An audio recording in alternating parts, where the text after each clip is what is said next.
Okay, sagutin natin ang question niya. Ang gamit kong webcam ay eMeet C60E na akala ko overhype lang ng mga affiliates pero nung nagamit ko na maganda nga talaga. Tara, compare natin. Dito sa first clip, mapapansin nyo na ang hazy, ang grainy ng buong display at lalong lumalabo kapag gumagalaw.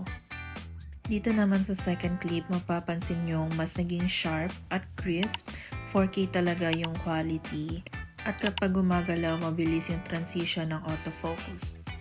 Sleek na nga din ang design, mabilis i-install dahil sa USB plug and play, wide angle na din ang kuha ng webcam na to. Yung mount sa likod, madali lang din i-adjust para sa ibang angle. At higit sa lahat, meron na ring privacy cover. Napansin nyo ba yung dalawang butas? May built-in microphone sa din to na may noise reduction at enhanced voice quality. Kaya kung naghahanap ka rin ng maganda at sulit na webcam, bumili ka na rin ng eMeet C60E.